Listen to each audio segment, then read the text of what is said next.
How about that cigar? How about that cigar? Ladies and gentlemen, welcome to the Drew Estate Cigar Studios for episode 181 of How About That Cigar Live. Thank you so much, guys, for joining us live on Facebook, live on YouTube, and if you're listening after the fact on the audio podcast, thank you so much for making How About That Cigar a part of your regular audio podcast rotation. Take just a minute, if you would, if you're watching us on Facebook or YouTube, share us out with your favorite Facebook cigar groups so everybody knows we're live, so everybody can join in the comments and things like that. And we are here, like I said, in the Drew Estate Cigar Studios. And let's remind everybody that Drew Estate, joined by James Hetfield of Metallica and Rob Dietrich of Blackened American Whiskey, just unveiled the all-new Blackened Cigars M81 by Drew Estate, an exploration into the deepest, darkest, and heaviest depths of the Maduro leaf.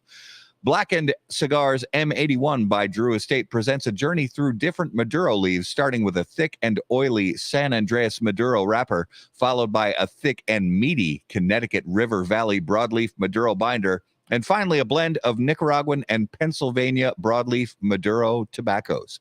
Blackened Cigars M81 by Drew Estate will be presented in beautiful copper-accented black 20-count boxes and will debut in a 5x50 Robusto, 6x52 Toro, 7x50 Corona Doble, and a 5x43 Corona. For more information, please visit drewestate.com. Oh, and those are, I'm seeing those at a few retailers around the country. So check out your local Drew Estate retailer. And I've definitely seen them land at a few shops so far. And as always, guys, let us know in the comments what you're smoking, what you're drinking while you're watching How About That Cigar Live. Mm-hmm. So how is it going, Garrett? How is everything? I would like to just skip over this part of the show. Where we usually talk about sports. Is that what we do? What sports team is it that you follow closely? So here's what we're just gonna get this out of the way. So I did a silly thing. I've got a handful of friends that are Dallas Cowboy fans. Cowboy fans. Yeah. And I texted every one of them essentially the same thing, which was, I'm sorry for your loss today. Like an hour or so before the game started. Oh, before the game. Before the game started. That's always a good idea. It was super good idea. Yeah. What could possibly go wrong? Out of all the people that I texted, yeah, there were a lot of, fingers waving and haha, you're, whatever. Can you guess the person that said, hey, on any given Sunday, anything can happen. Good luck to your team. I'm going to go with Skip Martin. You are correct. Yeah.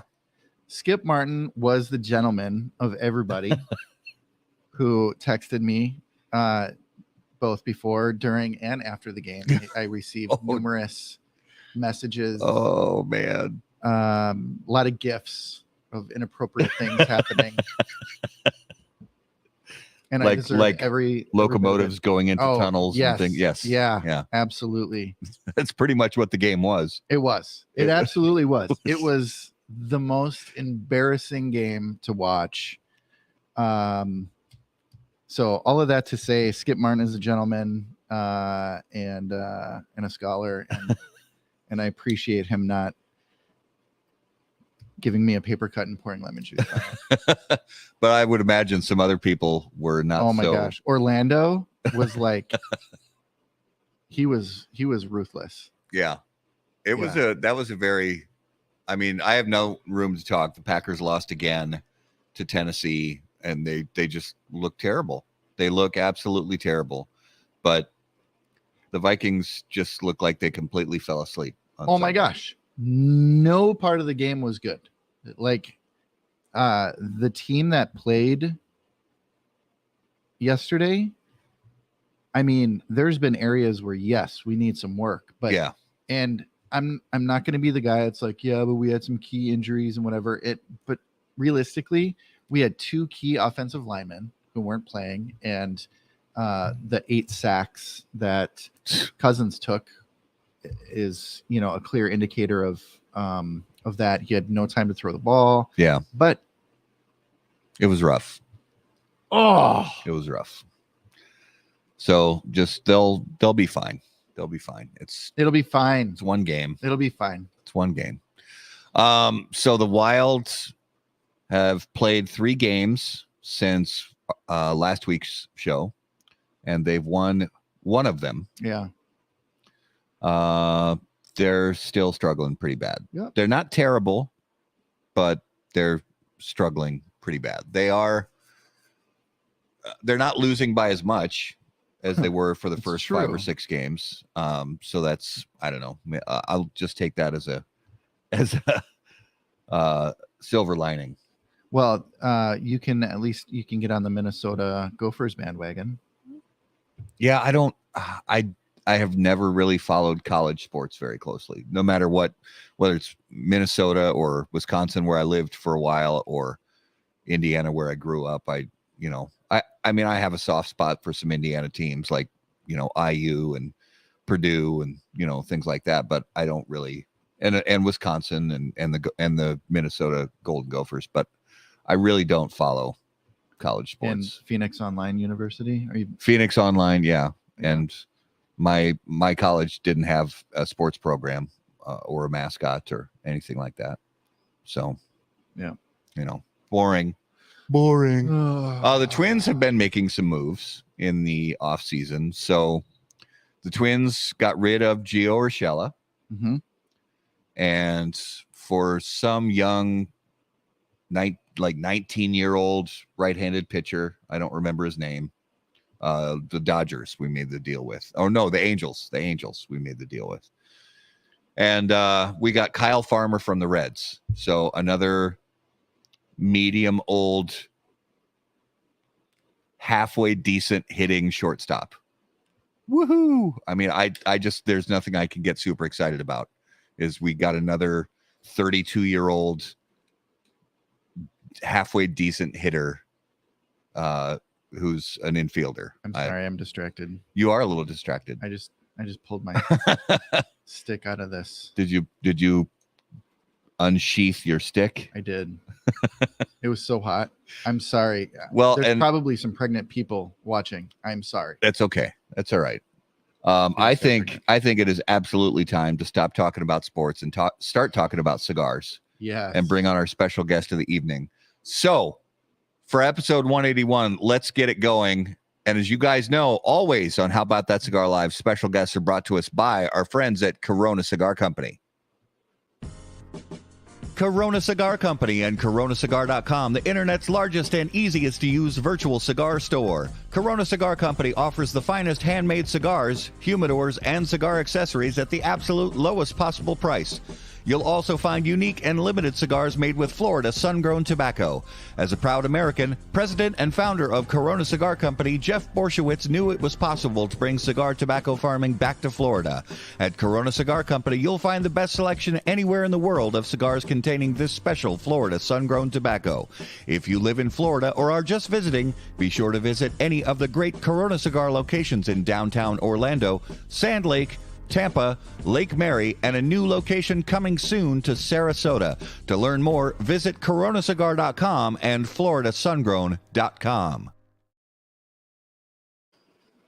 All right, ladies and gentlemen, if you would please join us and put your hands together. Welcome back to How About That Cigar Live, this time on episode 181 from LFD Cigars, Mr. Jonathan Carney. Welcome back to the show. Thank you, gentlemen. It's an honor to be here, as always. When I am on the show, the guest isn't sponsored by Corona Cigars. I have to say that I live in Orlando, right near Corona Cigars. So it's a real official sponsorship when I'm on the show. So coming from the hometown of the sponsorship of the guests is myself. But no, glad to be here, guys. Had a crazy day today. My wife and I were on our honeymoon. We got married about a year ago, a little over a year ago, but we had a baby at the same time, and we were waiting till she was old enough to kind of be left alone with her grandmother and wouldn't be too much of a hindrance so we could take a trip. So we just got back from Hawaii this morning, and I did not get a lot of sleep on the airplane. I had great seats, seats that people would be envious of, and I didn't take advantage of it, and I got no sleep. So I've had about 2.5 hours of sleep in the last 40 hours here. But we're gonna have a cigar, we're gonna have some coffee, and we're gonna have a good time. Absolutely. And we have to say thank you to you and to the fine people at Cigars on the Avenue in Winter Park, Florida, for these beautiful golden bowls that that we're gonna smoke on the show this evening. Yeah, we've got the Andalusian Bull Lucky Number 7. So Lucky Don number at seven. Don Patel at Cigars on the Avenue was the winner of the number 7 NFT, and he is dubbed the Golden Bull here. You know, I can't say the words Golden Bull as it's trademarked, but I said them anyway. So we have to fix it. But it's so difficult because it is the Andalusian Bull, and you have the word golden in it. So it's very, very challenging not to do that. That is not the name of the cigar. It is the Golden period. That's what it's called, the Golden. So it's the Andalusian Bull, the Golden. And this has been dubbed Lucky Number 7. So the NFT is the digital contract that gives the owners the right to purchase these cigars here. The cigar itself is not an NFT. It's not the golden NFT. The golden NFT is the actual NFT itself, the non-fungible token. This is the Andalusian Bull, the golden. And as I said, Don at Cigars on the Avenue in Winter Park and his team have dubbed this in kind of creating a separate branding with it a little bit. His aren't actually for sale yet. So these are some of the first from the Lucky Number 7 that will actually be smoked. I stopped by there before I left town to make sure that we could get a couple of you guys to smoke when we talked about doing the show, and I picked mine up today. But this will be the Lucky Number 7. That's what they're calling it. So you're smoking Lucky Number 7 of the Golden. Love it. Well, I'm jealous because Garrett's got his fired up already, and he's making faces, good faces, I think. So I'm going to get mine fired up with the Dunbarton Tobacco and Trust Toast Can. We'll see if I can read this. When lighting your cigar, it is important to be patient, pay close attention to detail, and focus on the tobacco. In the same way, Steve Saka brings those same qualities to the ultra-premium cigars of Dunbarton Tobacco and Trust. Patience, close attention, and focus on the tobacco are the qualities that Saka and Dunbarton Tobacco and Trust have become known for. From Sober Mesa to Umbagog, Dunbarton has a blend that will fit your palate, your mood, and any occasion. Visit DunbartonCigars.com to learn more.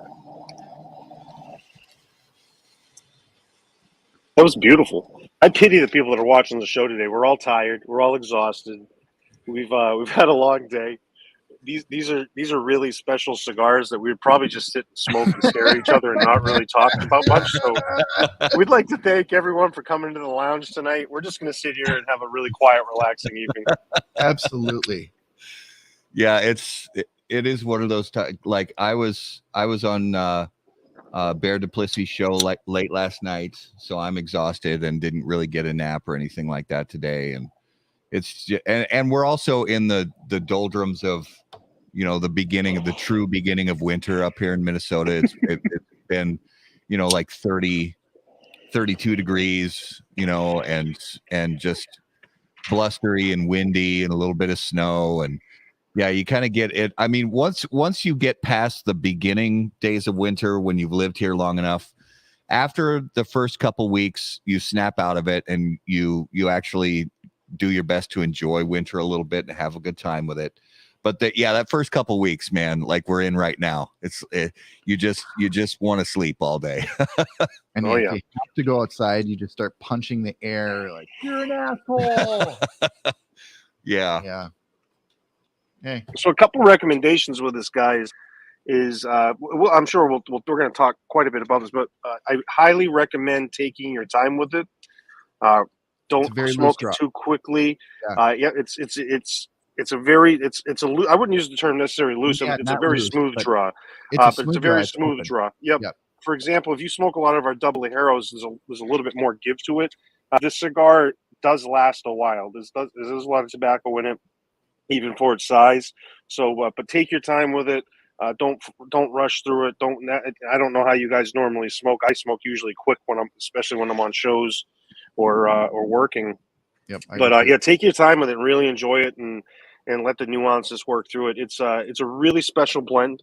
It is different than our Andalusian Bull in regards to the selection process. of the tobaccos. It takes the top 1% of all tobaccos that are used for the Andalusian Bull. And then those are handpicked by Lito and Tony himself and inspected by them prior to going to the rolling table. And there's only one pair. It's actually our premier pair of rollers at the factory that make each and every one of these cigars. Now, the owners of the NFT, which don't have to be retailers, I think there's been confusion throughout the whole process, I think, on a consumer level or a retailer level, or just a secondary market, tertiary market, or the initial market, which is the NFT owners of the process, because it's new. There's nothing that's been done like this in cigars. There's obviously a lot of preconceived notions about digital currencies and whatnot going on out there. But what this project really was about was the digital contract technology that's built into a non-fungible token in a piece of artwork, which works through the blockchain, which certifies the ownership and authenticates who physically owns the right to this concept, who owns the right to the purchasing of these products. So it's not a product that was necessarily intended for retail. Now, there happen to be retailers that saw a lot of value in it, long-term, short-term, and so we'll get more into that. But this was really a product of where, it's been interesting interviews we've had with it. I've had people ask, so like, oh, well, what's the MSRP? And I'm like, there is no MSRP. This was not a product that's intended to be put on a retail shelf. Now, it can, if a retailer buys it and they want to do that, and then they can determine whatever the market value would be based on what people are willing to pay for something unique and rare like this. It's one of the more rare limited production cigars in the world. At any given period of time, the maximum cigars that would be available on a given month would be 490 total. So you're looking at about 8,400 total cigars for the whole year, which is an incredibly small production. So it's a really special cigar. I'm glad we're getting to share it tonight, and I'm looking forward to see what you guys think of it, and and discussing some ideas behind the concept, and honestly, what some of the owners have been doing behind it. It's very interesting to watch. Some have owned it for themselves, and they're just keeping themselves. Some are retailing it. Some that are retailing it, I think, are retailing it well, and then others I think are. I read comments and things online. I think there's some spots where it looks like people are just trying to flip it real quick and make as much money as possible, which I don't. Luxury goods aren't to be treated that way. So we'll get into that a little bit more tonight. But yeah, sit back, relax, let's enjoy it, and I'm glad that we got a chance to smoke this. I think this is the first time since these have been out, actually shipped to the owners, that we're actually smoking one that's certified from one of the NFT owners. It is an honor. Yeah, we're honored to be able to enjoy this cigar right now. And it's funny you mentioned that because when Garrett first got here and I showed him these cigars, he said, "Remind me what are those retail for again?" I said, "I don't know. Nobody knows. It's if retailers want to sell them, they'll charge whatever they want to charge." And I actually like that part of NFTs in general, because if somebody buys it and wants to resell it, like you said, John, the market will decide what that product's worth. Mm-hmm. And I like that. Yeah, and the actual unique part of this is this isn't the NFT. The NFT is the digital contract, right, and there's tangible product built into it. So you have the market value of what somebody would maybe be willing to pay for the NFT and what comes along with that.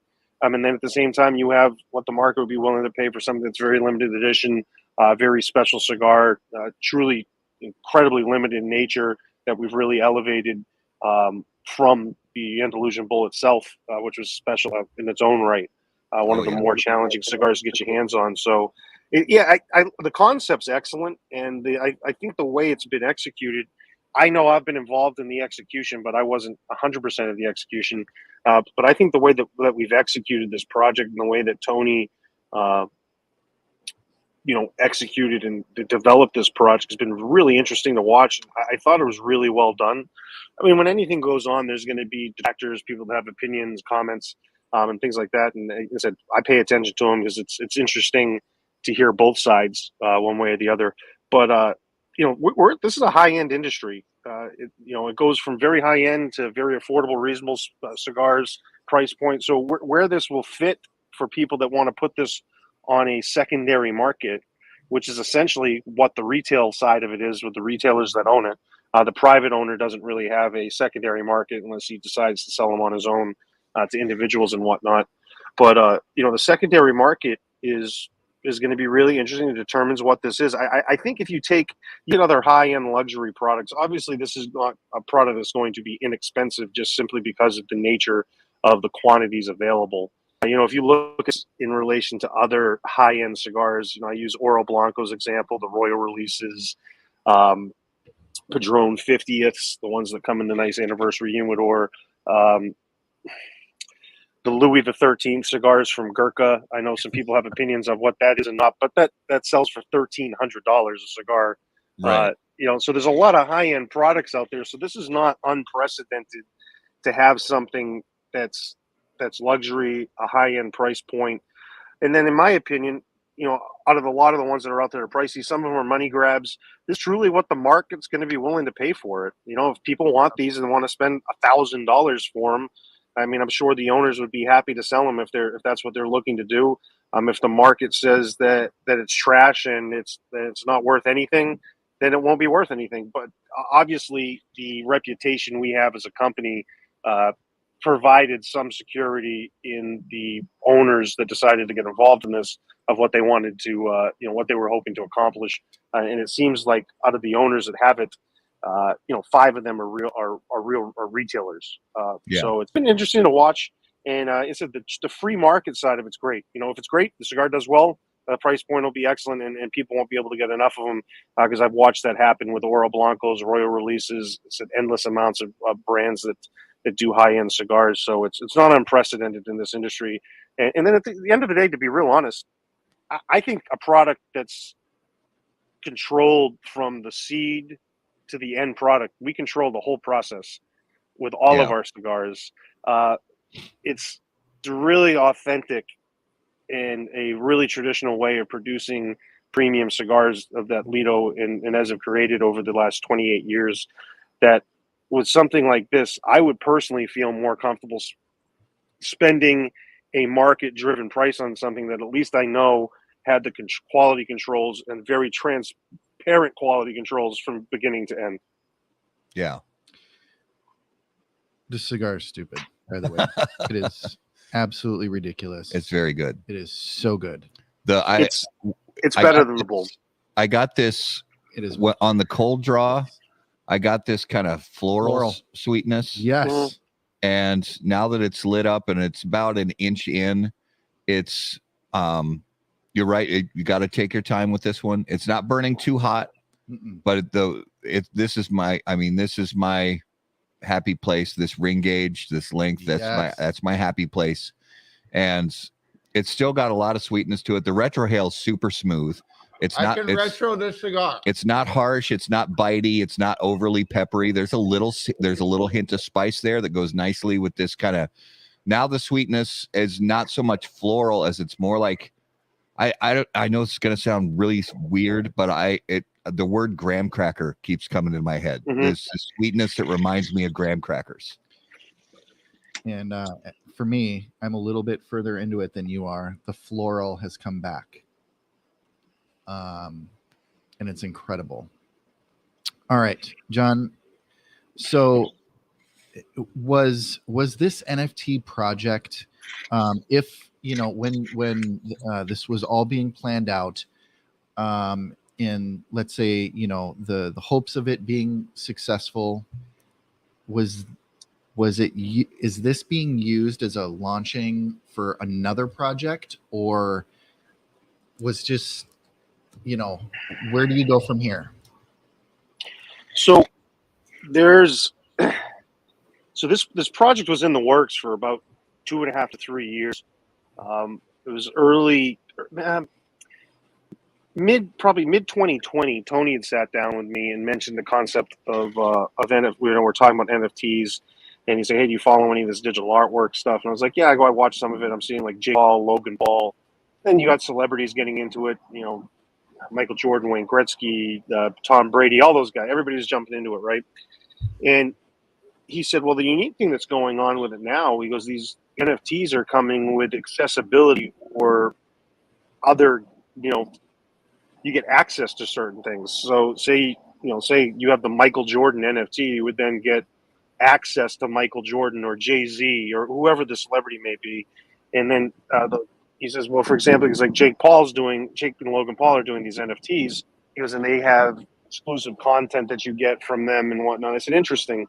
And he's like, but I'm thinking, he's like, what if we did that with a unique cigar, a special cigar where the owners of this get access to it, and they can determine what they want to do with it in the secondary market and so on. And I looked at him, I was like, dude, that's a great idea. What cigar are you thinking? And he's like, well, that smaller size of the bowl that I've been smoking. He goes, and I've been tweaking around. Now, Tony's working on about 4 different blends in similar sizes to this. Probably next year in 23, you'll see some other sizes. Other blends in the same similar type of size. Obviously, the selection process with the Andalusian Bull line, this being a secondary size in that, is different in the excitement and the pomp and circumstance that's been around the bull for the last nearly 7 years now is huge. There's nothing quite like it. It was special. But I said, oh, that'd be awesome. I go, that's a great cigar. I go, it's so different than the Andalusian Bull itself, but there's a lot of similarities to it. Obviously, using the same recipe essentially, but with a higher selection process. The perfect storm for this was you have to have something that's special. You have to have a product that's special to the point where it deserves the excitement. It deserves the price tag that potentially could happen. Now, this completely exceeded our expectations. We had ideas of what it might fetch, but it certainly exceeded that. But you have to have something unique and special like that. There's only a handful of products and it has to be something different that hasn't already existed, in my opinion. There's some other NFTs that are coming out. I think are going to do well. I don't know if they'll do as well as this did initially. Simply because this was new. There's no other size available of this. It's never been released before. So you have to have something that's special all around. And it created a perfect storm with having Andalusian Bull already have a significantly much higher demand than what the production is, and then producing something that's more unique, more exclusive within that as part of the NFT concept. And then obviously the owners getting the beautiful humidors with 18 karat gold on them. There was a lot of thought that went into it, and I think it was really executed well, and it utilized the technology well. So it'll be interesting to see what others end up doing and the success they have. But this wasn't really a setup for another project in the future. We have no plans of any other concepts like this, because I'll be honest, we don't have another product like this at this time. We have a lot of unique limited edition products. We have our Lito Gomez small batch line. We've got our Solomon Unicos. We have our Limitado series. We have endless fun projects that happen on staggered times, whether it's every 2 years, 3 years, 4 years, and so on. But there's nothing quite like the Andalusian Bull. And to look around to try to duplicate that, where you providing actual value at the same time is difficult. So, say we went, like Lennox. I love Lennox. It's delicious. I think it's an amazing cigar. But if we were like, hey, we're going to do a Lennox Petite NFT, hey, Lennox Petite's $7, and now the Lennox Petite's going to be, an NFT thing that comes in this special box, and there's going to, at some point in time, it becomes a little too much, and then you ruin, I think, the steps that were taking place and the thoughts that went in to making it successful in the first place. So if you overdo it, it's not going to work. And the same thing industry wise, like, you got to have a special cigar, you got to have a special project, and you got to be thinking it out from beginning to end to make sure that everyone involved has the benefit from it. And the benefit doesn't end, after the NFTs were sold. I mean, now the cigar's out there, and it's going to be produced on a monthly basis. If the owners would like to purchase up to 70 cigars each month, they can. They're not required to. Nobody's required to buy them. But we also have to maintain the integrity of this product throughout from now all time too. So it's not just, hey, it's done. There's a money, money was made. It was very successful. Now we have to protect the integrity of it and make sure that the value of it stays the same or grows over the time. Yeah. And that's a tricky thing with any investment. And this is an investment. It's not, it's a different category really altogether. And, figuring valuation and figuring numbers and, production numbers, valuation numbers, and the marketing of this type of product had to, this had to be, because marketing, like the, the other new cigar, the Solis, it's a new line, it's a new blend, still very exciting project, but it's got to be different from a marketing and sales perspective, obviously, because that's another new addition to the LFD cigars family. But this is different altogether, from the standpoint that it's I mean, it's so groundbreaking and creative that marketing and from a marketing perspective, you've kind of got to reinvent the wheel a little bit, wouldn't you say? Yeah, and the real thing is essentially here. I got to let my dog in real quick. He's throwing a fit. Yeah, no worries. Essentially, there's a value that was placed on these types of products, and a value that was established based off of what the people for, and it's the responsibility of the owners now and us as a company to work with them to maintain and grow that value over time. We can't just throw it out there and say, hey, now it's done. It's our responsibility to work with them to maintain that value and protect the integrity of the NFT itself, the digital contract, and protect the value and the integrity of the actual cigars that come with the opportunity for optional purchasing each month that those people have the right to have. So there's people that may not like the concept, they may not grasp the idea, but people have been buying high-end jewelry for years and sitting on it and aging it. People buy coins and currency that are fine metals. People buy cars and trade them and have collections and use those cars at the same time. There's a gigantic exchange and auction every year in Europe with Cuban cigars and then high-end rare cigars. Because again, as I said, this is not unprecedented. It just hasn't happened in what the Europeans would call New World cigars. It just really hasn't happened. And this is really the first piece of something that I think you'll see massive value and huge interest in for many years to come and down the line in the future. I mean, the first of this kind to happen to create something that's actually one, collectible, two, consumable at the same time if the owners choose to put them on the secondary market. And it's unique. I don't blame people for not understanding it. I don't blame people for not having an interest in it. Did you guys hear that? Yeah. Did a superhero just land next to you? That sounded like an Avenger just landed next to you. Superhero landing. Superhero landing.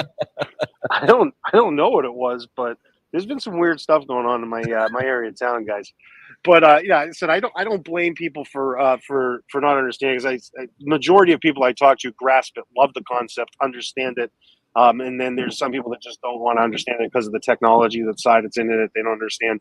I mean, it's really what was produced here is an asset that can improve in value over a period of time.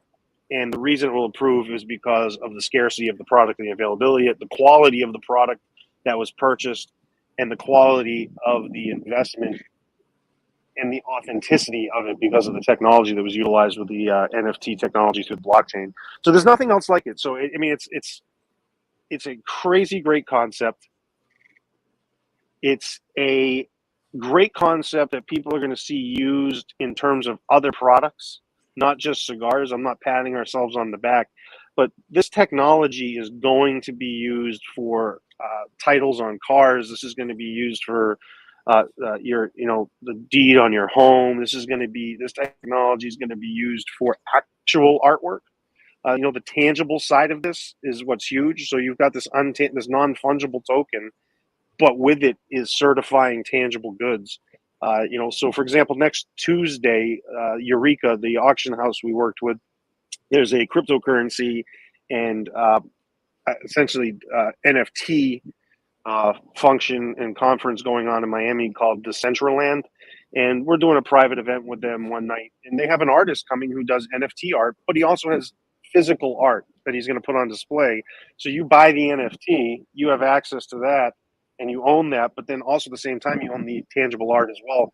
So it'd be like owning the Mona Lisa, but you have the NFT that says that you're the owner, and then you still own the Mona Lisa because you have that digital contract that's certified without any shadow of a doubt that it's yours. So this technology is going to be used for many things, and it's going to be used for luxury goods. It's going to be for products and types of transactions that require significant authenticity.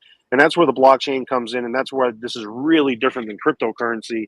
I don't want people to mistake this as cryptocurrency. It's not. This is a digital asset and a digital contract that has fungible goods, and essentially that contract is certifying that it's yours, which gives you a great representation of when you would maybe go try to sell this or you present it to someone. It's very hard to counterfeit something if you know without a doubt who owns it. I kind of want to go to Smith & Wesson and pitch them, and nobody can steal this idea, by the way. This is my idea. And pitch them on NFT lawn darts. Because in today's day and age, obviously I can't go to Hasbro because it's not a child's game anymore. But go to Smith & Wesson, pitch them on NFT lawn darts, and bring lawn darts back. Okay. And make it an adult game. Like the real lawn darts. The dangerous ones. Absolutely dangerous one. But make it, that'd be tricky, but worth it. Absolutely. I don't know how the NFT technology would have an impact on that, but I mean, it wouldn't hurt. Yeah.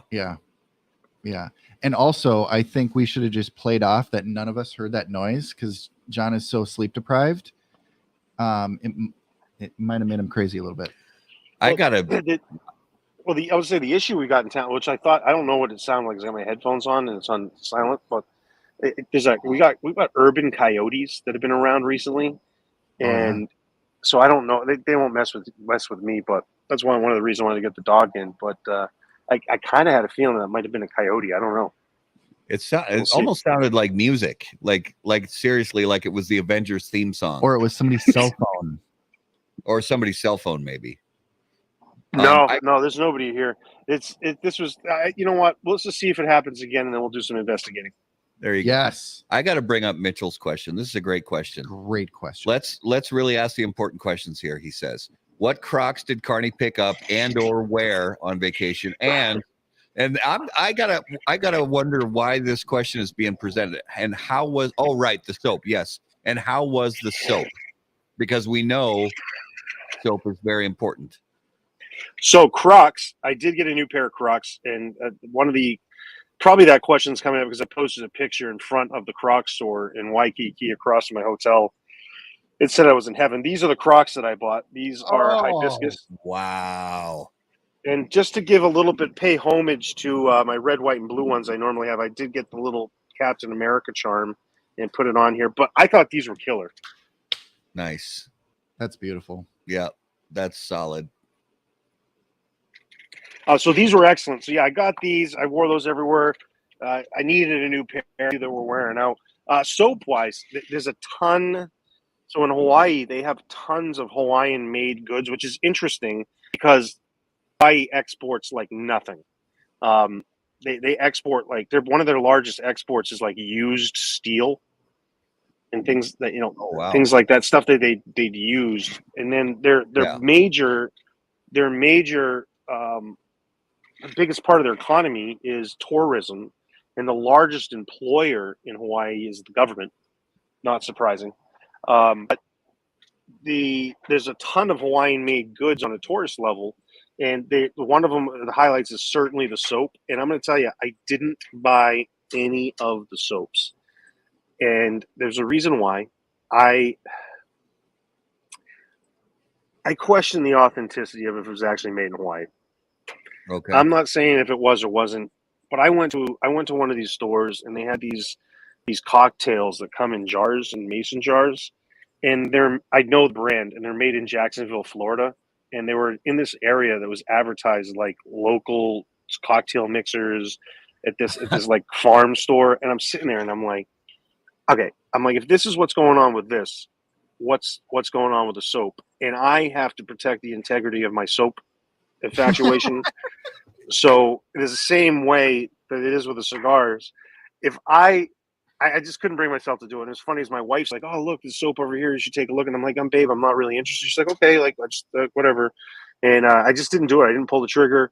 Soaps in the airports were pretty good. There was the Los Angeles Delta Sky Club had excellent soap. It was very close to one of my favorite kinds of soap, which is, it kind of feels like shaving cream.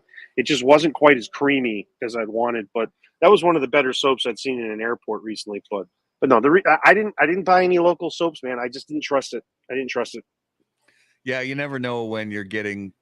I mean, it's not as much with things like breweries and distilleries. Well, distilleries are a different story altogether, but breweries and things like that, and you just don't. You cannot be sure. Somebody says this was made right here in our facility. Well, was it though, or did you just buy it from a distributor and put your label on it? Yeah, and so there's this place that's right outside the airport in Maui. It's nice. It's an old not old. It's a very well kept, beautiful facility, and it's a plantation essentially where they grow pineapples. They have some farming and things there. But we're going on the tour guide, and we're on a little tram, and she says a good amount of the vegetables that we grow here are available in the store. And then I went in, and I'm like, I didn't see them growing like romaine lettuce, and they have romaine lettuce up there. I didn't see them growing sweet potatoes, and they have sweet potatoes up there. It just made me question a little bit. And then if I'm questioning that, I'm certainly going to question soap, because that's such an important part of my life. So I just couldn't sacrifice my ethics when it comes to soap to jump onto that until I did a little bit more research. And we'll see. Yeah. Do you guys ever you're given something, be it a cigar or in maybe Matt, your case, a really special bourbon or a really old vintage wine or something, and you really hope that it will live up to its expectations, and a lot of times it doesn't. Mm-hmm. Right? I think we've all had that, whether it's whether somebody sometimes somebody will give us a cigar that it's their favorite. We've all had that where somebody says, oh, I love this. I bought a box of these cigars and I really love these cigars. I want you to try it so bad. And you try it and you want to be honest with them and you say it was okay. Or they give you a taste of a bourbon that they're absolutely in love with. Yeah. And you're like, it's okay. Yeah. Or a movie or yeah. All of that to say is this fucking cigar is absolutely ridiculous. It's legit. And I am over the top grateful to experience this. I don't know that I'll ever get the opportunity to do this again. I certainly hope so. But for anybody out there wondering if this is just some kind of gimmick thing that they threw together with this NFT project and the cigar is going to be ho-hum, false. This cigar is amazing. I was trying to retrohale because we were talking about, it was mentioned it was that smooth retrohale, which it has been. That third one that I just did was not quite as smooth on my because I breathed the whole thing into. Well, and here's the interesting part. So I've been retroing through it, and I want to say maybe every third one that I do hits me just like you did. I got the eyes watered. I was afraid that I was going to start coughing, and we all know what happens when I start coughing from a retrohale. It's not a pretty sight, but I can retro most of this. But every third one, there's a little spice that catches me, and it gets you almost like a wasabi spice.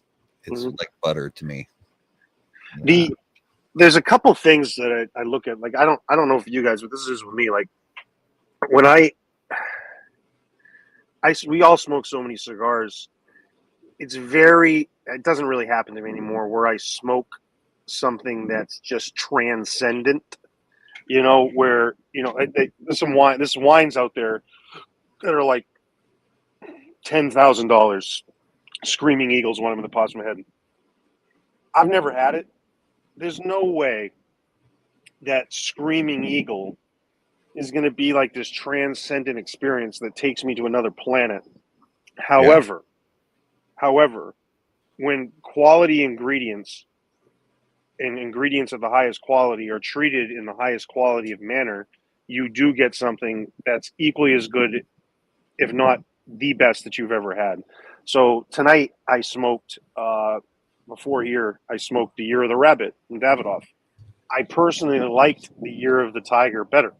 I do It was too. one of my favorite Davidoffs that I've ever smoked, arguably my most favorite. But I was sitting with the shop owner. I was at Cigars on the Avenue, and Don says, "Don't compare it to that." He's like, "Don't compare it to anything else." He's like, "Compare it to the experience that you're having now." And I said, "That's a really interesting way of looking at it." He's like, "How are you enjoying it?" I go, "I think it's excellent." I go, "It's just as good as any great cigar I've ever had."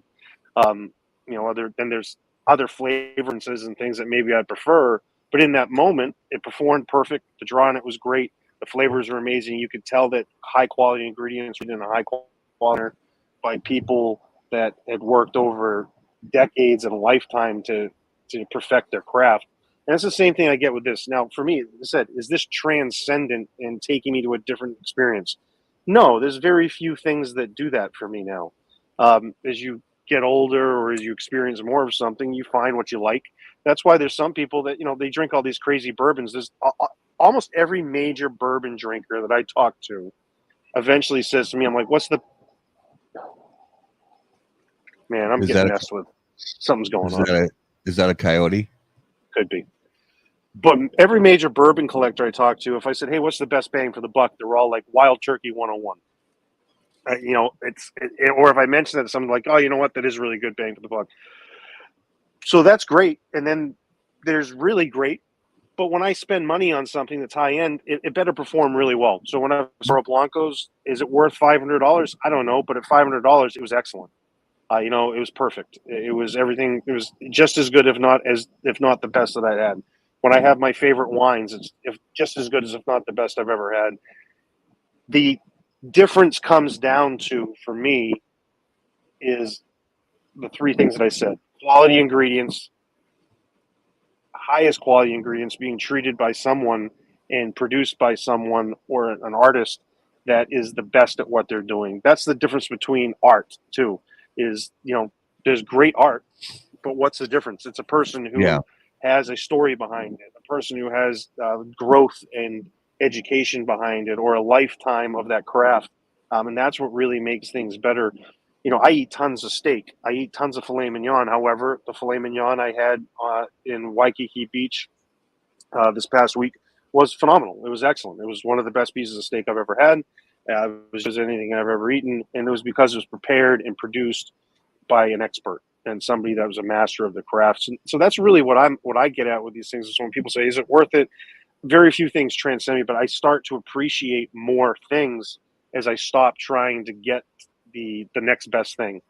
Because Lito said this before. He said, of all these accomplishments that you've had in your life, really working his way from nothing to where he's at today, no high school education, never finished high school, never went to college. They're like, are you, is this the best experience you've ever had? When he was put into the Cigar Aficionado Hall of Fame. And he says, every moment that I have, he goes, I look back at the best moment that I had when I was a kid, as a server, the first time I ever had a cigar, and I thought I really made it. He goes, that level of happiness that I had is the same level of happiness I have right now. There's only so much happy you can have. There's only so much great you can have. So as long as you achieve that, that's what matters. And I think then you start to enjoy things more. That's how I am with cigars. You know, I had a conversation. I think the Alfonso is another phenomenal cigar that just came out. Again, people are like, oh, is it worth $50, $60? And I'm like, yeah, it is, because the cigar itself, I think, is enjoyable. But I also have cigars that aren't those price points that I enjoy just as much. But that level of happiness is the same. And I take and look at it as a singular moment rather than comparing everything to something else. When we talked about that with Oliver Naveau too, about the Nelson line of cigars, all the extra time and effort that goes into those cigars, and I mean that's obviously a big part of the cost, but just how much attention is paid to that cigar to create something outside of the box. And to be able to appreciate that. Not everybody's going to be able to appreciate that. Not everybody's going to be able to appreciate, an $800, 2-ounce pour, for whatever that is. So, like you, I'm glad that I've gotten to a place where I can appreciate some of the higher quality things. Like this right now is well, no, and like Carney, you said that, and I agree with this totally, and you're kind of where you're going with it too, is the higher quality, starts with the ingredients, really, and whether it's food or cigars or wines or bourbons, starting with the best quality ingredients, and then having people who really know what they're doing, putting that end product together. It makes it better. What is this? The only thing that's really Thank you for bringing us back down to earth, Mitchell. Yes. We need that sometimes when we get that does transcend you to another world. It does. Yeah, it does. Regardless of what hits you in that area. Yeah. That does take you to another place. Mm-hmm. It certainly is transcendent. And my daughter's not old enough or tall enough yet to get to that part of my body, but she is slowly approaching, and I'm going to be on the lookout. It's going to happen. Good luck is all we can say. Yeah. But I will say, we were talking about the Hawaii thing, and I didn't want to spend the $8 on the soap because I wasn't sure if it's authentic. But I did spend $100 on this bracelet that this guy told me that was picked up from the bottom of the ocean from like 2,000 years ago, and it was only $80. So I didn't even flinch on that. I was like, oh yeah, perfect, give it to me, baby. Yeah, absolutely. Here's a good question. So JJ Jambalaya says, I heard Hawaii is very anti-cigar. Did you see that? Did you feel that? Yes. So there's a couple things that are really interesting. So this isn't to get political or anything. I took COVID very serious. I travel a lot. Fortunately, I was young and it didn't really affect me. I had no pre-existing health conditions, but I took it easy because my parents were in the late 60s, early 70s. But there's a couple things that Hawaii does that's really interesting. It's very anti-cigar.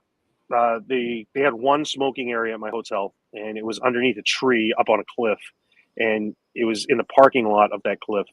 So you couldn't see anything. So I smoked on my balcony a couple times, and it was no big deal. I'm on the beach, the wind's blowing, I'm smelling weed. People are smoking weed, which is supposed to be illegal there as well. But I got a letter the next day saying, "Sir," it was like a warning that I shouldn't be smoking. I think it was my the maid snitched on me, so I kept the do not disturb sign on for the remaining days of the trip. But no, it's very anti-cigar.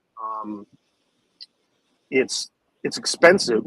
First of all, I mean, it's very expensive over there. But yeah, they have smoking everywhere. You can't smoke outdoors. It's crazy. State property, federal property, obviously you can't smoke on like the beaches, things like that. No, I mean, if there's nobody around, it's not a big deal. There's not like people going around slapping you on the wrist and things. But I had 3 cigars the entire trip. We were gone for 10 days, and the 3 I smoked 2 Petite Lennox. And I smoked one of the autumn cigars that I had made for my daughter when she was born on the last night. So I had 3 cigars in 10 days, and I smoked 3 cigars a day. So to go from 30 to 3, It wasn't super convenient to do that because there just really wasn't anywhere to smoke. And there's not cigar lounges over there either. They have some Yeah. private cigar clubs that have popped up, but no. The funniest thing when we went over there is I did post online that I was in Hawaii, so I had a few people message me like, "Oh, if you get a chance to smoke, get a chance to have a cigar, let us know." Blah blah blah. Obviously, I was on my honeymoon, and but there was one that my dad messaged me about, and he was like, "Oh, he goes, leave it to you to be on your honeymoon and vacation and have somebody, say, hey, let's grab a cigar." I said, even worse, if I'm on my honeymoon and one of the persons that commented was someone I didn't know, and it was a woman. She was like, "Let's connect up and have a cigar," and I'm like, "No, like, No. absolutely, absolutely not." So it was interesting, but yeah, no, it's very anti-cigar. And the weird thing too is there's a lot of international travelers in Oahu, and it's very Pacific Islands. Japan, China. Not a lot of Chinese over there right now. They're still not traveling, but there's a ton of Japanese, and they've always been very careful with infectious diseases and things. Anyway, mask wearing and whatnot. But it has not fully returned back to normal over there. The hotel that I was staying at in Maui, they were speaking to us behind the plastic Yeah. guards, and they had microphones and speakers. It was really interesting. And I walked around the side, and they were like, "Oh, excuse me, sir, social distancing."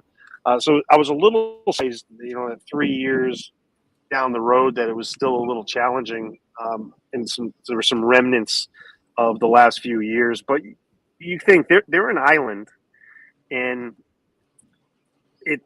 we did a tour. It was a tour that we bought on our phone. It was a driving tour to this road called the Road to Hana, and it wasn't that long ago. It was sometime in the last like 200 years that 90% of the native Hawaiian population died due to infectious diseases that were spread from colonizers. Wow. So 90%.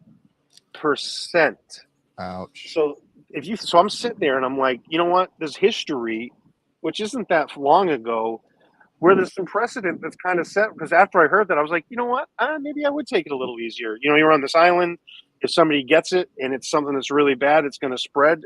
Fortunately, COVID wasn't that way on a widespread type thing. It was less than 1% or affected significantly less than 1. I'm sitting there. I'm like, hey, you know what? Yeah. If 90% of my family was eliminated because of this disease, I bet, you know what? Hey, we're going to take it a little easy. Why not? The mask might not work, but you know what? It doesn't hurt. I don't agree with it, but all right, you guys played the game and lost real hard. I'm not going to question how you played the game going forward. Yeah. So one of the things that I want to just touch on briefly is, since we're coming to the end of 2022, you guys had a really great year, as a company. And as you look back at 2022 and then look forward to 2023, I know you guys are typically, at least a few years ahead on a lot of projects. So what's the 30,000-foot view for what LFD wants to accomplish in 2023? So we finished quite a significant expansion that I've talked a lot about here on the show and other shows and just publicly when I travel. And that expansion was going to allow us to produce north of a million additional cigars. So it was going to allow us to grow about 30 to 40% in our production level. And that really didn't hit full tilt until the last half of this year. It's really been the last 3 months that it's really seeing that. So there's going to be some significant growth next year. And once you divide it up amongst all of our accounts and our exposure, worldwide, it won't seem significant, but growing 25-30% multiple years in a row for a small company our size is huge, especially when the industry is going to most likely have some sort of retraction in the next 2 years. But our main focus is maintaining that. We have new products that are starting to come to market finally after 3 years. With Lido Junior's blend slowly is going to start shipping And so that's our first new release really in 3.5, 4 years. And then we're really retooling and setting up to LG again early next year. The goal was to try to get it out this year, but you said there was challenges just getting everything back in place and getting back to full capacity. And then when you get to full capacity, it's not like all of a sudden you're making 100%, you're at 100% capacity and everything's perfect. You have new rollers, you have people that are working there where there's, the yield's lower because of the quality controls that you have in place. So it takes time. So our big focus this next 18 months is seeing that growth come to a reality on the market, seeing what the future holds for potential growth, and then reestablishing some of the projects and routines that we had over the years, whether it's releasing a new limited edition item, doing a line extension, retracting certain lines. We're going to have a line retraction next year with certain facings and sizes, which is going to be really nice for us to allow us to focus more on top selling SKUs. But then, the LG line was a project that used to come out every single year. So LG is named after Lido Gomez. It was made to celebrate 10 years in business in 2004. And that product is 100% Dominican. So wrapper, binder, filler, all grown on our farms. And that hasn't been out since 2015.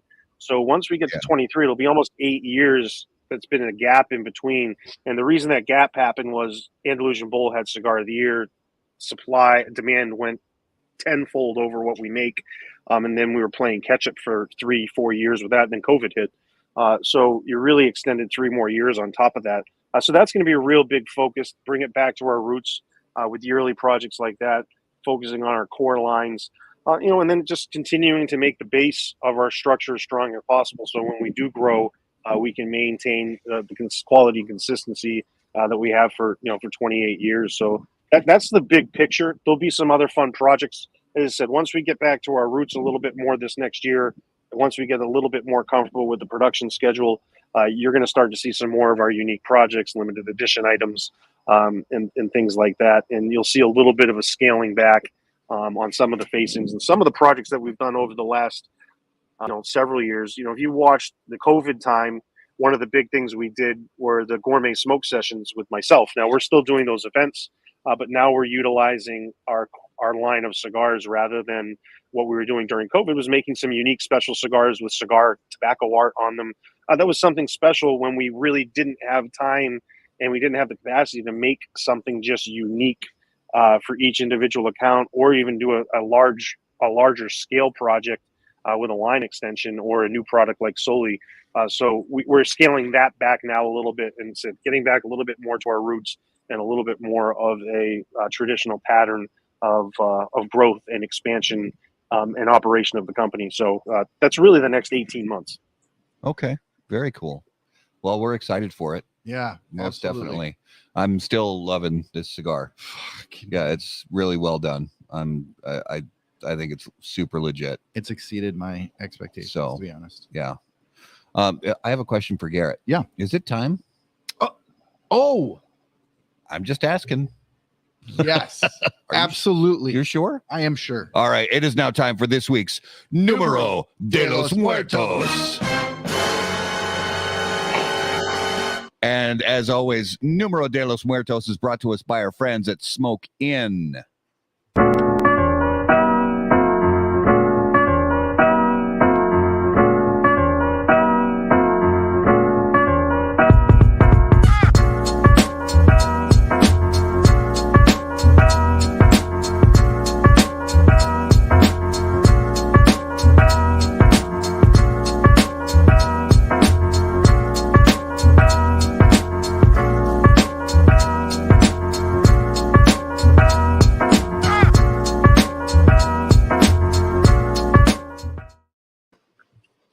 All right, so we have episode 181, Numero de los Muertos. I gotta check. Did you do a little investigation? I did. So the last hurricane that went through right before we left for Hawaii was not as bad as Ian. or Ian, however people choose to pronounce it. But my fence is kind of crappy, and my wife and I have done a lot of work on the house, so we're really just maxed out of what we could spend on the house. So we've really kind of rigged this fence, and the rigging did not work out well. So I have access to the neighbor's backyard, and she's in no hurry either because her yard's secure and our yard is secure, so our dogs can go back and forth. But I think some of the noises are coming from her backyard, and but I haven't. It's too dark over there. I'm afraid to go in, so I went close, but I think it's coming from the backyard. Okay, right on. So Garrett, what do you have for us this week? All right.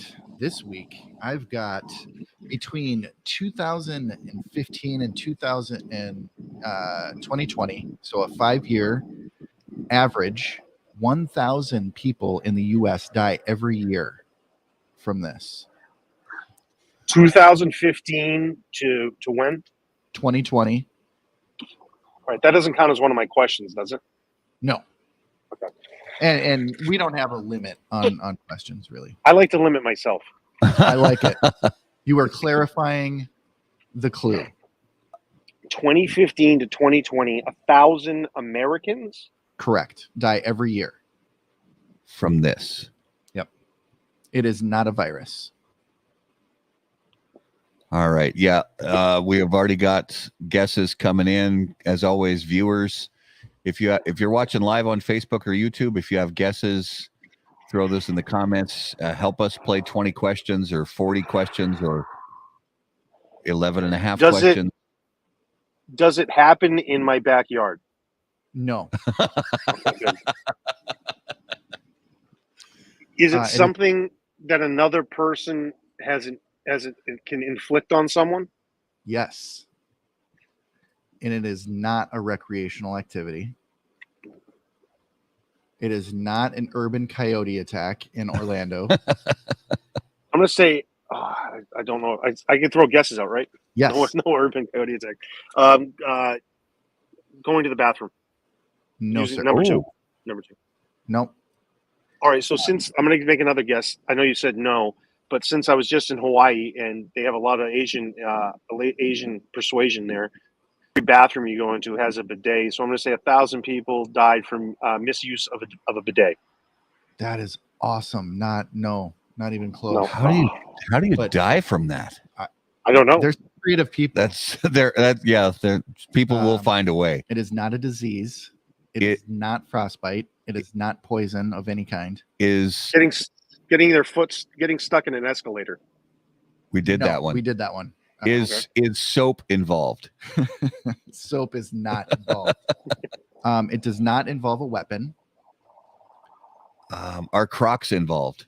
Crocs are not involved. Okay. Thank God. Crocs are safe. So far, I'm pretty safe. Yeah, looks like you're safe. Is it ingested? No. It is not blood clots. Are animals involved? Animals are not involved. Okay, because I was going to ask, are bulls involved? Yeah. I would venture to say blood clots would be much more than 1,000.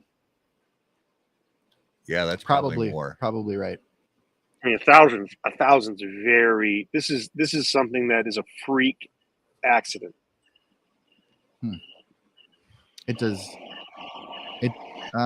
Work. Does it happen at work? I don't think I can answer that with. Well, you could say yes or no. I mean, it depends. Oh, okay. It could happen. It could happen. Essentially, is what he says. It could happen anywhere, really. Well, not anywhere, but it depends on what you do for work. Land or water? Land. Hot tub death. I want to party with you, Tom. Yeah, I want to. Yeah, hot tub death. No. Hot air balloon. I want to see this hot tub. Yeah, I did do hot air balloons. Oh, we did. Yeah. Are vehicles involved? Did we ask that? Vehicles are Oh, involved. see, Mitchell, you and I are involved. wavelengths. Vehicles are involved. Yep. Electrocution. Not Electrocution. Not electrocution. Air or land? Land. Not driving an Uber. Are trains involved? No.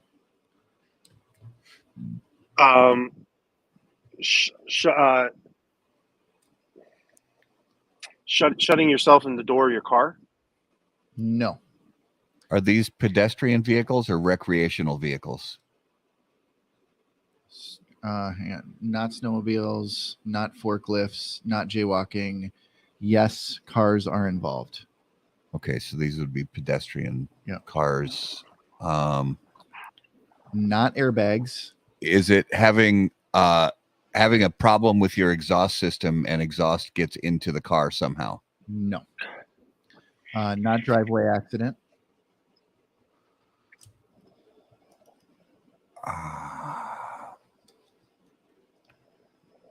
1,000 people a year. Getting strangled by your seatbelt. Oh, Ooh. Nope. Not exploding cars. This statistic does come from the Highway Patrol. does it have to do with snow and ice? It does not. It is not Tesla manufacturing. It is not heat issues or, that's nope, none of that. We did do car crushing, and it's not it. It is not racing.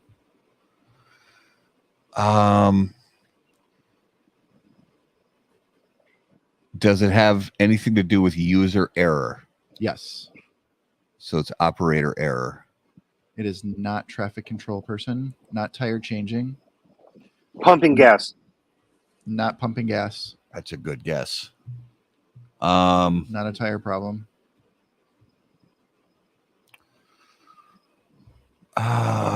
So just to recap, we do have user error. We do have your earlier question before we got onto vehicles, Jonathan, of this can be inflicted by someone else. Not going the wrong way necessarily. Not changing the oil, not hydroplaning, not thinking your car's in park. Asleep at the wheel is good, but no. Texting is actually a factor in this, but it's not the answer I'm looking for. Okay. Were they performing sexual acts on themselves while driving? No. It could be. It could be inflicted by someone else. Yeah. Right. No. Not someone backing over you. It could be head-on collisions, but I'm looking for something a little bit more. So you said texting could be a factor. Well, it is a factor. It is a factor. Yep. Okay. Texting and having somebody hit you while you're texting and walking. No. The people who die are in the vehicle? Yes. Are they people watch How About That Cigar show at the same time? While driving. Yes, that's correct. No. Oh, I thought that was it. No. That's like 1,000 people that. Every single viewer of your show has died. Every single. We have no viewers left. That's why our viewers are. Don't let the advertisers know that. Yeah.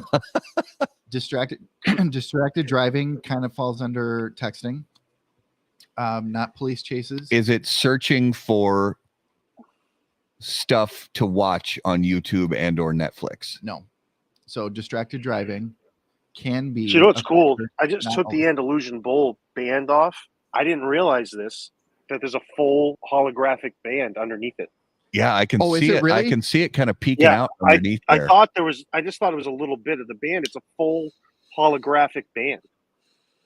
Wow. And it's got Lito Gomez's silhouette on it. I did not know this. I don't know how close I can get there. All right, I'm going to get some of these answers. Wow. That's awesome. People not controlling autonomous vehicles. Hitting an overpass, no. Not that one. Driving and texting against traffic, no. Not drunk driving. Driving over a curb into a ditch at work in your parking lot. At work. No. Okay. Typing in an address. No. You just like saying no. You love the power. Yes, he You're power does love. hungry. Yeah, he's got all the power in this segment. So No. No. not only is this user error, it is also against the law. So breakdown lane, no. Talking on your cell phone, again, could be a factor, but not the cause. Crashing while trying to figure out this damn answer. Yes. While trying to plug in the power cord to your phone. No. Does it happen on the highway? It can happen on the highway. Spontaneous combustion. No. Car surfing, no. Human combustion. Again, not wearing your seatbelt could be a factor of death, but not the cause I'm looking for. Thrown from the bed of a pickup, no. Ooh, that's a good guess, though. It is pressing the brake instead of the gas. Is it So like that could be, again, that could be a factor in these things. But remember, think it is an illegal act. is it just simply texting while driving? No, It's something more specifically illegal than that? correct. I am so confused. What would that be? Getting hit in the head with the little barrier thing that goes down to go into parking garages. Yeah, no. What's it called? The gate. Yeah, The gate. the gate. No. U-turns, no. I have no idea. This is one of the toughest numeros I know. ever. This is brutal. So this is typically going to happen. Yes, thank you, Nancy Daigle Running a light? Daigle, running a from red Lincoln, light. from Lincoln, Maine, my hometown. Nancy nails it. She does running a red light. And they run the red light specifically because they're distracted on their looking phone. at, and they're saying that now texting and driving is the biggest factor of people running red lights or distracted drivers in general, but they specifically named as texting as the number one cause of people running red lights now. And yeah, Unreal. It's surprising to me that it's only 1,000. You figure Yeah. the opportunities for that is to happen. That's kind of surprising to me. Yeah. That was tough. That was one of the toughest numeros in years. I didn't think that was going to be that tough. Oh, but that it was brutal. I mean, it's great when they're not just easy. When somebody doesn't say Niagara Falls Fucking right off the Niagara bat. Falls. Well, I think the challenge of it was so basic. Like I was thinking for something so off the wall that to Yeah. me that's Same here. just so common, I guess. Yeah. Yep. That was really good. That was good. Running a red light. Stay off your phones Stay when off you're your phone. driving. Stay off your phones. That's all I have to say. So that was this week's Numero de los Muertos. All right, so let's jump into the lightning round. And the lightning round is brought to us by our friends at J.C. Newman Cigar Company, America's oldest family-owned premium cigar maker, creators of the popular Brick House, Perla Del Mar, Diamond Crown, and the American. J.C. Newman Cigar Company operates out of their 112-year-old El Reloj Cigar Factory in historic Cigar City, Tampa, Florida. For more information on their cigars or their visitor experience, please visit jcnewman.com. All right, so we have had you on the show a couple times before, so we got fresh lightning round questions. So, I don't think we've asked you this one before.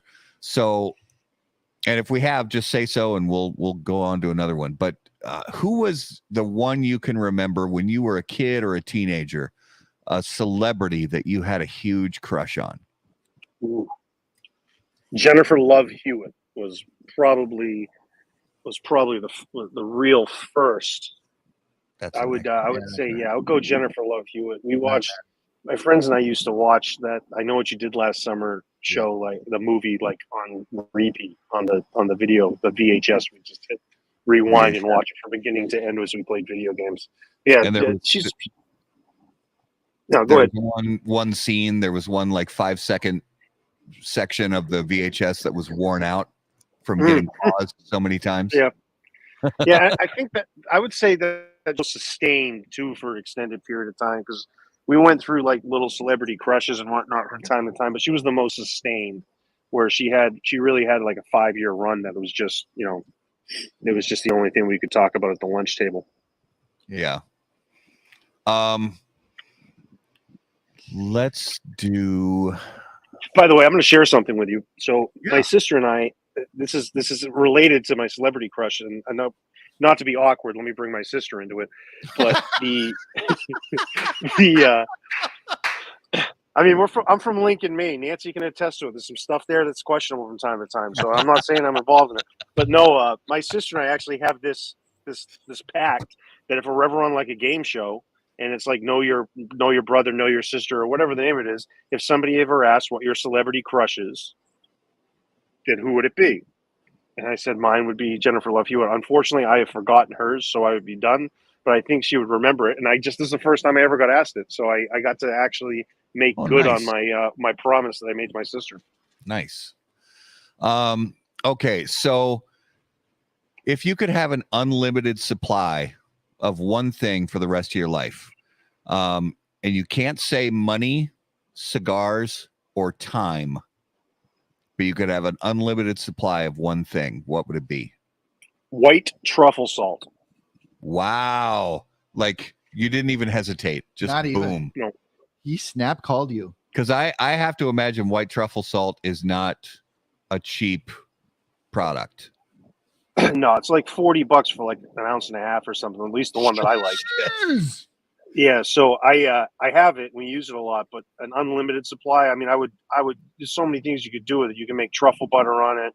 Out of it, you can use it on steak, seafood, vegetables, you name it, anything. So I'd say unlimited supply. That would really allow me to enjoy a lot of things. So yeah, white truffle salt. A bath bomb. A white truffle bath bomb? Oh yeah. I mean, if you have an unlimited supply. Well, I suppose. Could you imagine taking a salt bath?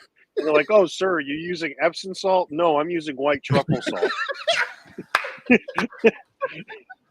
That. Yeah, That's just how I roll. It's a $10,000 bath. What? Yeah. All right. If you could bring back any fashion trend from the past, what would it be? Man, I already brought it back. Crocs, baby. Yeah. These things died. I went through it, and now I'm cool. I'm cool again, and it's amazing. So yeah, no, Crocs, man, absolutely Crocs. I already did it. I brought it back. I love it.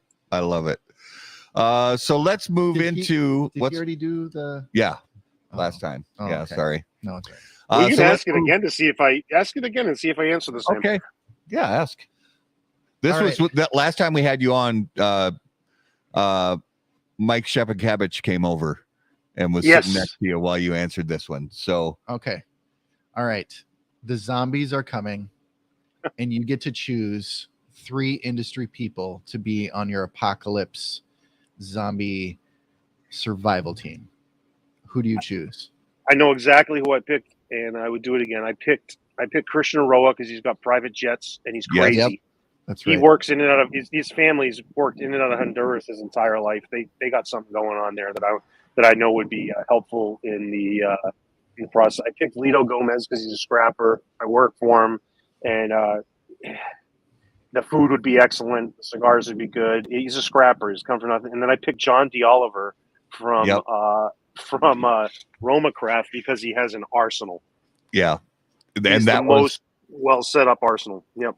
that was the exact same 3 people because I watched it earlier today to make sure we didn't ask you to repeat the questions. But yeah, that was so you're consistent. And now that you said it, yeah. And he has, and I think he has one of the same panoramas that Skip Martin has. So I would still get a lot of social media coverage in person about Panerai watches. So that would be it. That would be, I'd have a little bit of my normal life that I'd get to see, in person. This segment of Zombie Survival brought to you by Panerai Watches. Oh, I love it. So let's jump into this week's notable smokable and notable smokables on How About That Cigar, brought to you by Luciano Cigars. Notable cigars, notable passion, notable purpose. John, you know this. We name a cigar each week that we smoked recently that was notable to us. Could be a cigar that's been on the market forever that we smoked for the first time in a long time, or something brand new that we tried for the first time ever. Now, obviously, you're smoking mostly LFD stuff, but is there something recently you had from a company outside of LFD that you thought was interesting?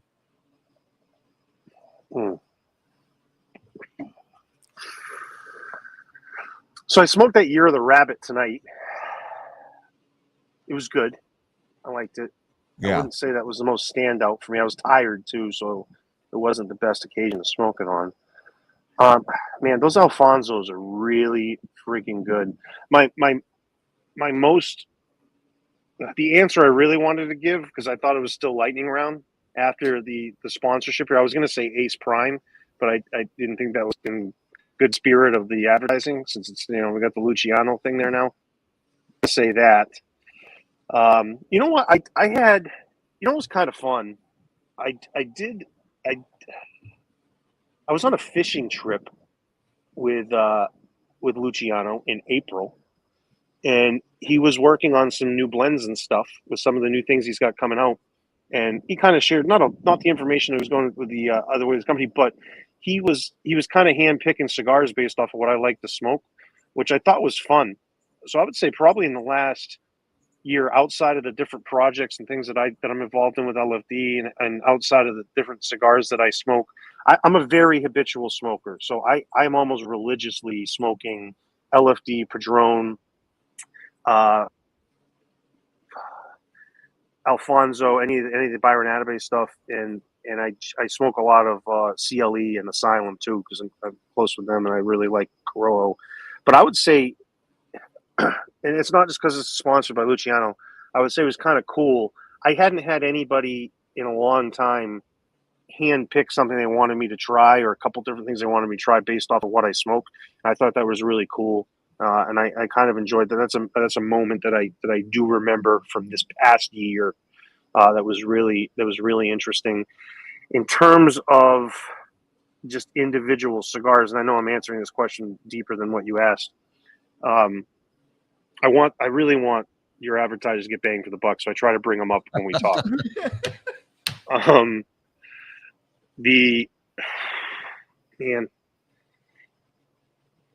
You know what I really did enjoy.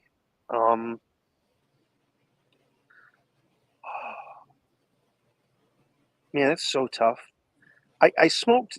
You know what I think's a really good cigar, and I know this is kind of a mainstream thing. I think that Undercrown 10 is like the best Drew Estate cigar that's come out in like a decade. It's a really, really good cigar. It's really, really good, and it's really put together nice. I think that's a really good one that I've enjoyed, that's been different.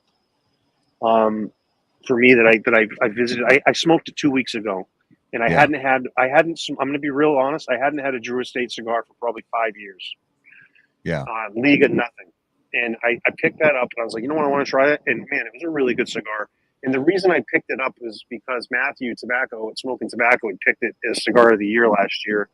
And I was like, dude, of course I busted his balls hard about it. I'm like, oh, of course you picked it as Cigar of the Year. Now, all of a sudden, you picked it as Cigar of the Year, and now Drew Estate's is sponsoring the studio and this and that. And I do a lot of the videos and stuff for them, some of the graphic stuff, like After Effects things. So I made like the After Effects intro for the Las Vegas. And I'm like, every single one, I'm like, this is sponsored by Drew Estate. So I'm doing work for Drew Estate. And I'm like, so anyway, I picked it up and I text Matt and I said, bro, I go, you know what? I busted your balls really hard about this publicly over the last year. I go, I'm going to give it to you. I go, I think it's a really good cigar. So I think that was one that I tried that kind of caught me off guard. And most recently. Nice. Garrett, what was your notable for this week? So I stopped in and saw our buddy James down at Burn. Yeah.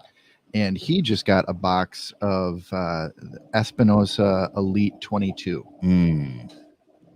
It is a barber pole cigar with candela, and I think it's Habano. Okay. And typically with a barber pole, you're like, is this gonna be whatever?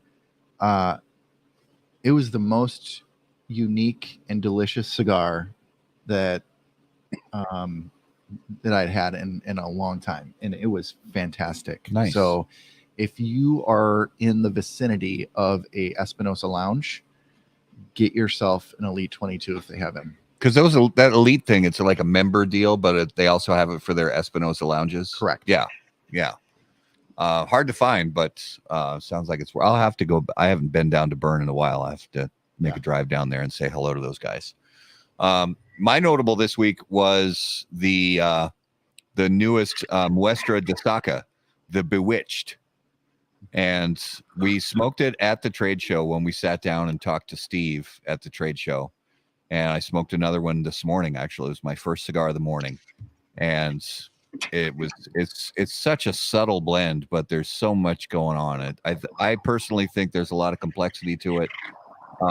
It's not in your face. It's not a blow you down cigar, but it's just really solid, complex, interesting, and flavorful. I think it's really good. I enjoyed it a lot.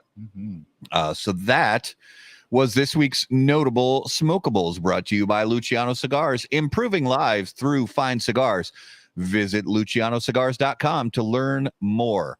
So we have some cool coming attractions to close out the year 2022, and those are brought to us by AJ Fernandez. Born and raised in Cuba, AJ Fernandez now produces unparalleled premium cigars in Esteli, Nicaragua.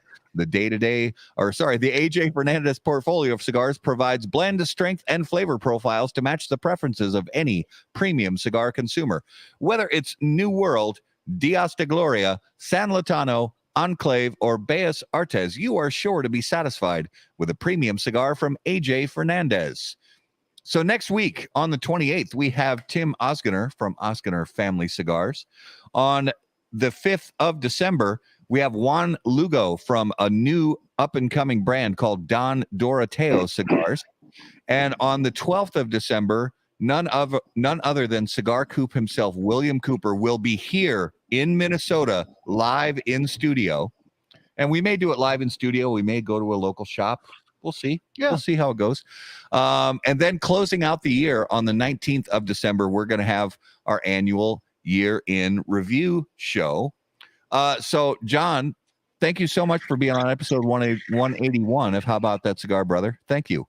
Pleasure. No, thank you. I always enjoy the time, and I think you guys put together a really enjoyable show for the guests, and I hopefully that shows to the people watching too, because I said I really like coming on here because it's a good time. Oh, thank you. Thanks, brother. Give our viewers and listeners an idea. Where's the best place for them to keep up with everything LFD has going on? LFDcigars.com on our website. The best way to follow us is on all of our social media. Instagram is where most of our action happens. LFD Cigars. At LFD Cigars. And you can follow me at LFD Carney on Instagram as well. I do a little bit on Facebook too, but Instagram is kind of where it's at. And yeah, there's some exciting stuff coming up here in the next few months. We've got solely starting to ship this week. It's going to slowly start to ship out, so it won't be everywhere. But we have about 1,000 boxes of that are going to be going out in the next 6 days. And then I'm anticipating maybe even before the end of the year, hopefully before 2023, our 2022 TA exclusive, the Golden Solomon, is slated to potentially hit shelves here before the end of the year as well. So we've got an exciting end of the exciting start to next year in the first quarter and the first half of the year as we lead into the summer there. So that's really the next 6 to 8 months. And our level is solely. We're really excited about that. I think that's going to be wildly successful. The golden cigars, specifically the ones we're enjoying tonight, Lucky Number 7s. The cigar we smoked tonight is actually not for sale. So it is owned by a retailer. If you were to call that retailer, it's not for sale. He has not decided when he's going to put them up for sale yet. It'll be sometime in the first 4 months of 23. They're doing a really unique project over there. If I can share something real quick. Yeah. I'm gonna share the screen so you can see me. Window. Preview. I don't know how this works. System preferences. I don't know if you have the ability to share stuff, but I do. Yeah, I've got to unlock. Let me send you over a picture right now. I just Yeah. want to show some people kind of what some of the concepts are going on. Cigars in the Avenue is doing something really unique with the whole golden concept. They're building a drink menu, so they're going to have golden drinks. There's 3 specific golden drinks they're doing. I sent you over a picture of the display. They purchased a special golden mirrored display that has the NFT on display 24 hours a day, and with all the packaging and boxes in it. So I think that's something that's really exciting to see where these goldens go, how the owners manage it. There's a real big opportunity here to brand outside of just that.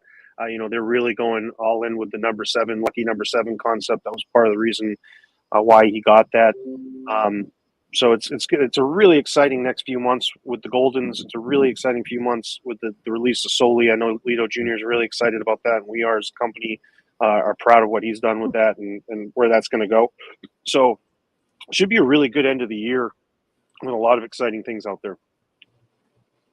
There we go. Yeah, look at that.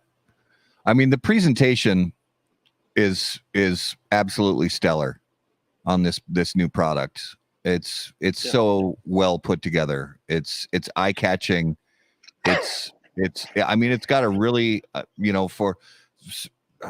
it's got a really just ultra high class, true ultra premium look to it. And the smoking the product right now, the flavor and performance of the product matches the presentation.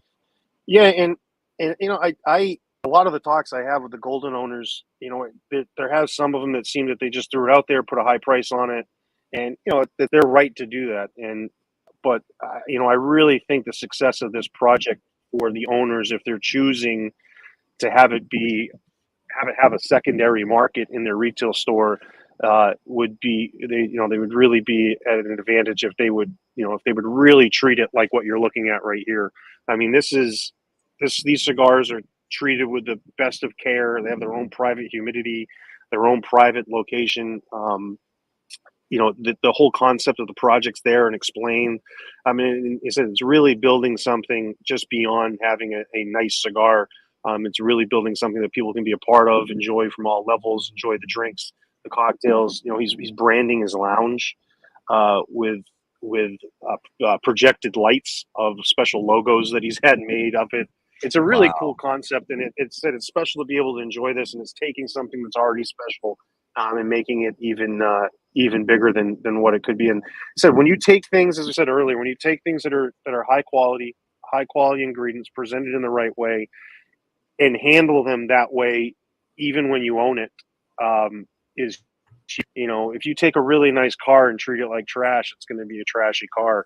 If you take a really nice product like this and treat it the way it deserves to be treated, then you keep up the branding and the special nature of things where people want to enjoy it and take part in it.